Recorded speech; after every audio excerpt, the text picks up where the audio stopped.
बच्चे नींदों में से डर के उठ रहे हमारे बच्चे। अब आया क्या बुलडोजर, अब आया क्या हाइड्रा, अब आया क्या। गवर्नमेंट सिर्फ हमारा घर हमको यहाँ से लेके जाके कहीं जंगल में डालते, कहीं वहाँ डालते, यहाँ डालते। हमारा घर नहीं जाने की वजह से हमारा घर छीन ले रहे हम लोगों से। बहुत तकलीफ हुई हम लोगों को, बहुत। एक मोदी को झेल रहे थे हम लोग इतने साल से, अभी ऊपर से इन्हों भी आ गए। बस हम यहाँ से कहीं नहीं जाएंगे। जिंदगी लग जाती है इस आशियाने को बनाने के लिए। आप नदी बनाने का बनाओ, लेकिन हमारे घर मत तोड़ो। आपके अब्बा अम्मी है ना, वो सब कुछ करेंगे। हमारा घर टूटा तो हमारी जीने की चाहत ही खत्म है।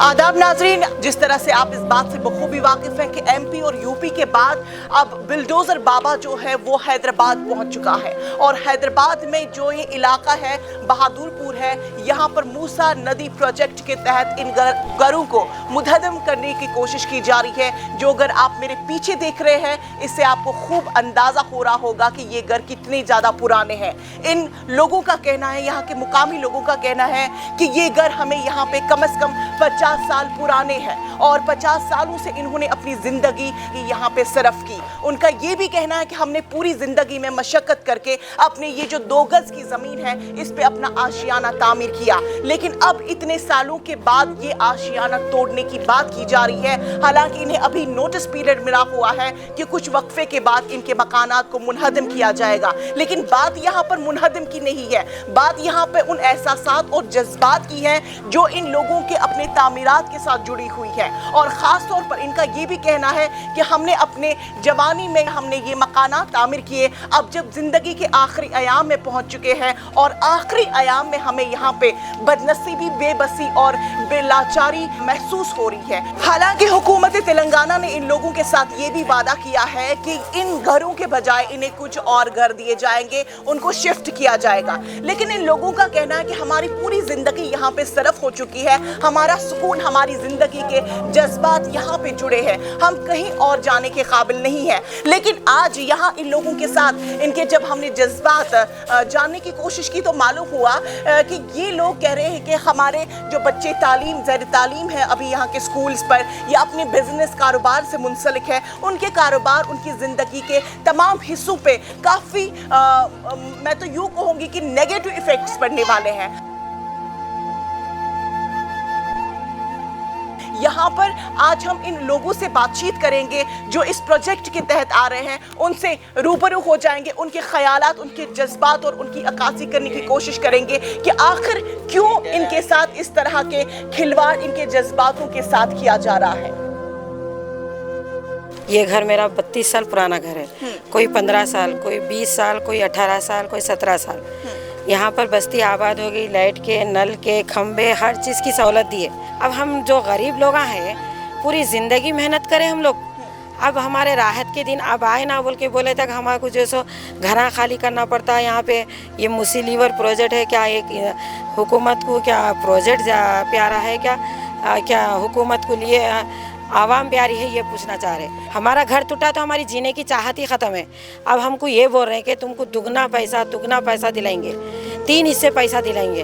अब हम लोग इतने तो दूध पीते बच्चे नहीं हैं कि हमारा घर अगर 50 लाख का है तो 75 लाख देते बोले तो हम कैसा यकीन करना, हमको कैसा समझ में आ रहा है। ये आपके आंखों में ये जो दर्द है, ये जो तड़प है, आंसू जो है मुझे खूब नजर आ रहे हैं, क्योंकि पूरा आपको आशियाना बनाने में जिंदगी पूरी सरफ हो जाती है लग गई हमारी। लेकिन एक बात बताइए, जिस तरह से गवर्नमेंट ने आपके साथ ये भी वादा किया कि हम आपको इसके बदले में कुछ और भी देना चाहेंगे, आप कितना मुतमईन है उससे? उनकी जगह उन्होंने बहुत सही है, लेकिन हमारे लिए, हमारी औलाद के लिए हमको जितना सही है वो हम जानेंगे। जो घर है अगर इनको डिमोलिश किया गया तो किस तरह से आपकी जिंदगी पे असर? वो तो डिमोलिश का वक्त आएगा तो ही पता चलेगा, हम अपनी जान दे देंगे मगर घर से नहीं हटेंगे, ये हमारा वायदा है।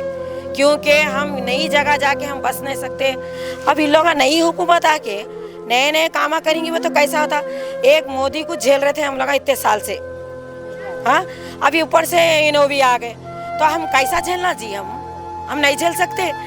हम हमारे जाना गए परवाने हमारे घरों को नहीं छोड़ेंगे हम लोग। अच्छा, बोल रहे हैं कि यहाँ पे इन खातून का कहना है कि कुछ भी हो जाए हम जान से जाएंगे लेकिन हम आपको घर नहीं हाँ देंगे। जरूर नहीं जाएंगे, हमारा घर हमारे को चाहिए, बस हम यहाँ से कहीं नहीं जाएंगे।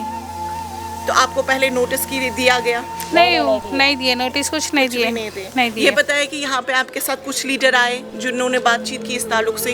हाँ पहले वही तो नहीं आए थे लीडर, पहले तो लीडर नहीं आए थे, लेकिन कुछ बात ऐसी हो गई, बाद में से लीडर भी आने लगे, बोले कि हम भी देते साथ बोल के बोले। लेकिन लीडर अपनी जगह है, एमएलए अपनी जगह है और एमपी भी अपनी जगह है, हर कोई अपनी अपनी जगह है। लेकिन हमारे घरों के हद तक हम ही करेंगे फैसला। ये कोई भी आता बोलता चलते था, वैसा कुछ भी नहीं है। आने और बोलने में, जाने में और करने में बहुत बड़ा फर्क है। तो हमारे घरों के हद तक बोल रहे हैं, सुन रहे हैं, हम वहाँ तक सही है। अब लीडर भी तवज्जो दे रहे हैं, हमारे पास आ रहे हैं, नहीं आ रहे हैं बोल के नहीं।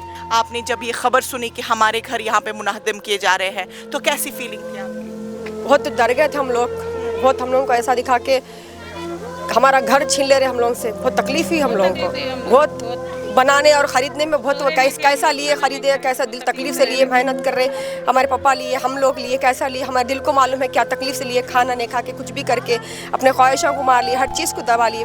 उसके बाद में तोड़ते बोले तो बहुत तकलीफ हुई, बहुत दर्द हुआ। अच्छे घरों में रह के, एसीओ में, हर जगह अच्छे रह के है, वो जिनको आके देखो बोले, रह के देखो बोले, 15 दिन, 10 दिन, 20 दिन, एक महीना रह के जाओ बोले ज़िंदगी।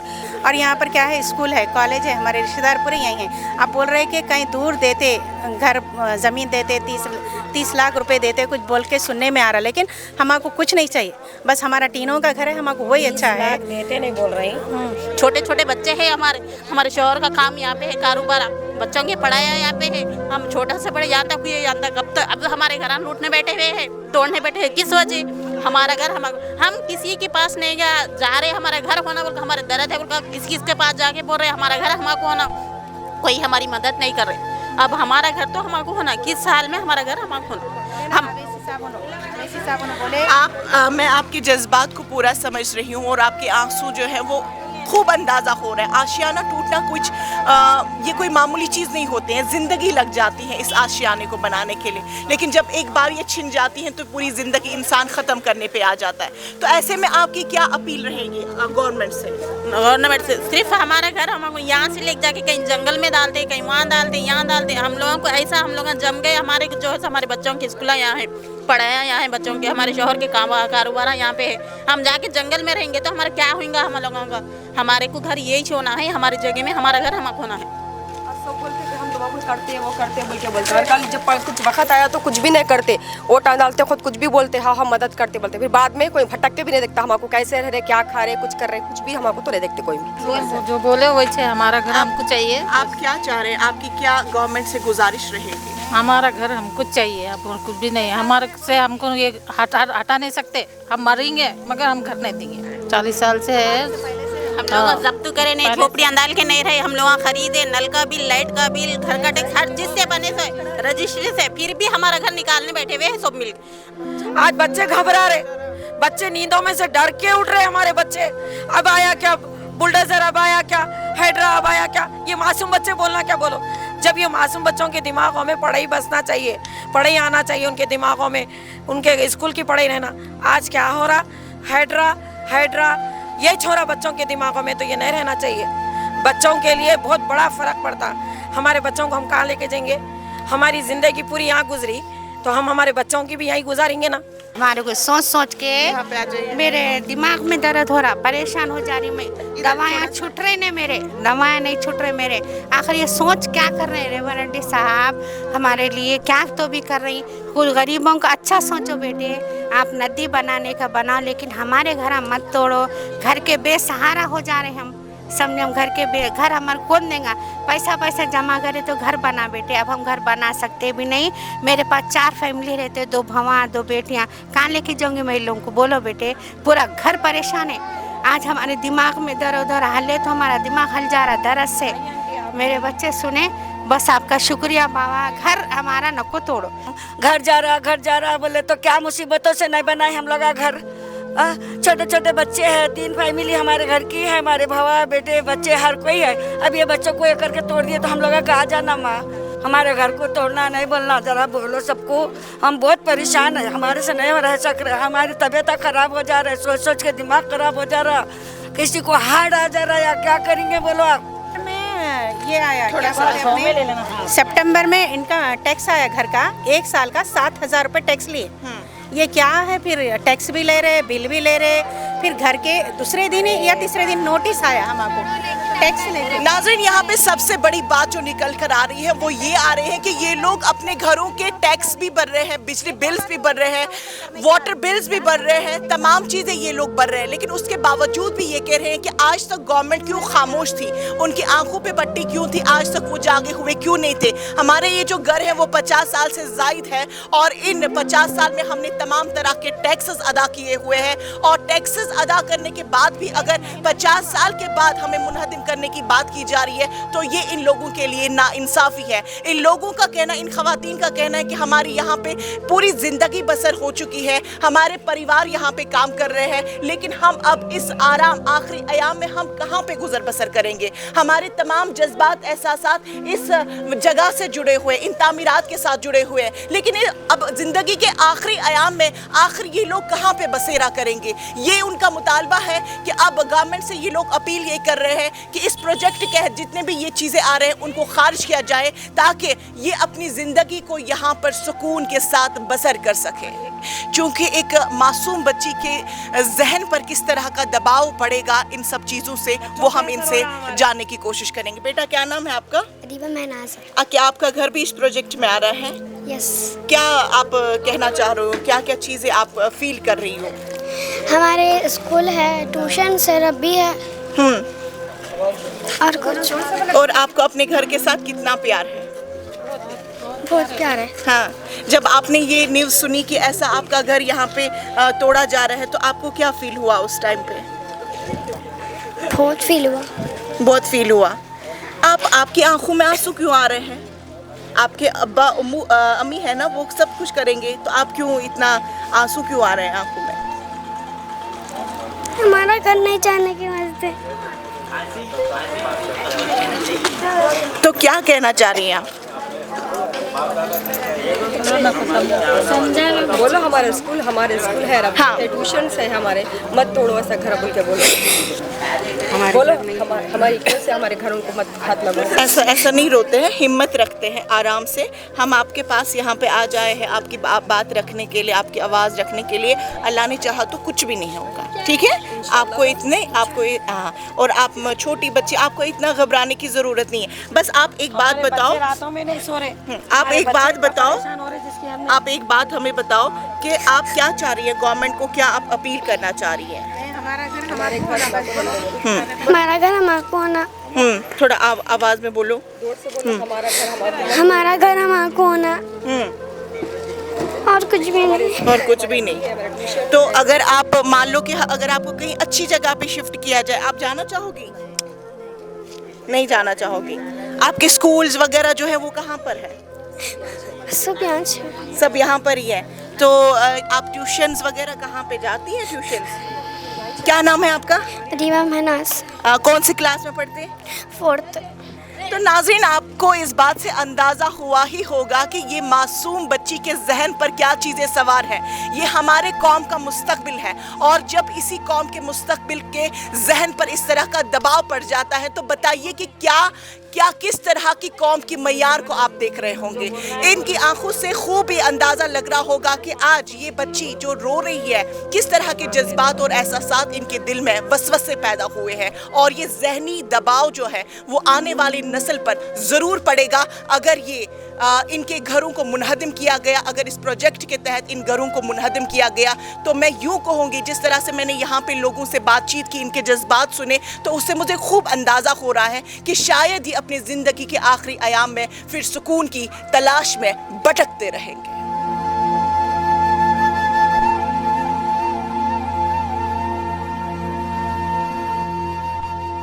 नाज़रीन, जब हमने इस ताल्लुक से MLA बहादुरपुर मोहम्मद मुबीन से बातचीत की तो उन्होंने कुछ यूँ कहा। मूसा नदी को खूबसूरती के नाम के ऊपर किसी के गरीब के मकान को मुनहदम करना ये गलत बात है। जो गरीब आदमी है उनके लिए हुकूमत को चाहिए कि सबसे पहले उनको वहाँ से हटाने से पहले आप उनको इत्तेमाद में लेना चाहिए। उनका क्या डिमांड है आपको सुनना चाहिए था, लेकिन उन्होंने ऐसा नहीं किया, बल्कि डायरेक्ट आकर उनको ये कहा गया कि आपके मकानात को खाली करना पड़ेगा, आपके मकानात हम आपको डबल बेडरूम देंगे। तो इसके लिए आवाम काफ़ी सारी परेशान हुई कि जिस वक्त हमारे MP सदर मजलिस इत्तेहादुल मुस्लिमीन बैरिस्टर असदुद्दीन ओवैसी साहब को भी टेलीफोन्स आए, उस वक्त सदर साहब जो पार्लिमानी कमेटी का वफ़्द बिल के ताल्लुक़ से उन्होंने दिल्ली के अंदर मौजूद थे, तो टेलीफोन पर मुझको कहा कि आप बहादुरपुरे का जो मूसी का बेल्ट आ रहा है वहाँ पर जाकर आप उनसे मुलाकात कीजिए, गरीब उनको आप तयख़ुन दीजिए कि आप किस तरीक़े से, आपको डरने की ज़रूरत नहीं है, आपकी पार्टी आपके लिए हर वक्त ठहरी हुई है। तो हमने वहाँ पर गए, उनके पास जाकर उनको कहा कि आप लोग डरने और घबराने की ज़रूरत नहीं है, मजलिस इत्तेहादुल मुस्लिमीन हर वक्त आपके साथ थी, इस मुसीबत की घड़ी में भी आपके साथ मजलिस खड़े रहेगी। तो अकबरुद्दीन ओवैसी साहब ने यही कहा कि आप आराम की नींद सोइए, हम जागते रहेंगे, आप आराम से सोइए। अगर कोई भी छोटी भी अगर आपको चुमटी भी काटती है तो सबसे पहले दर्द हमारे को महसूस होता है। तो नाज़रीन, आपने साफ तौर पर सुना कि मोहम्मद मुनीब साहब का जो कहना था, अपनी आवाम के लिए ये काफ़ी ज़्यादा ख्वाहिशमंद है कि वो इत्मीनान से रहे। इस तरह का कोई भी मैं यूँ कहूँगी कि इतना दर्दनाक जो स्टेप है वो नहीं उठाया जाएगा। उसके लिए MIM पार्टी पूरी तरह से कोशिश कर रही है उनको रिहेबिलिटेट करने की। अगर हुकूमत अपने इस कदम पर पूरी तरह से डट कर मुकाबला कर रही है तो कोई बात नहीं है, MIM पार्टी उनके पीछे खड़ी हुई, वो उनके लिए कोई ना कोई इंतज़ाम ज़रूर करेंगे। हालांकि अकबरुद्दीन ओवैसी ने भी इससे पहले भी एक वादा किया था कि अगर आपका 1 रुपया का नुकसान किया जाएगा तो हम उसके बदले आपको 100 रुपया देंगे। फिलहाल मुझे दीजिए इजाज़त, आदाब।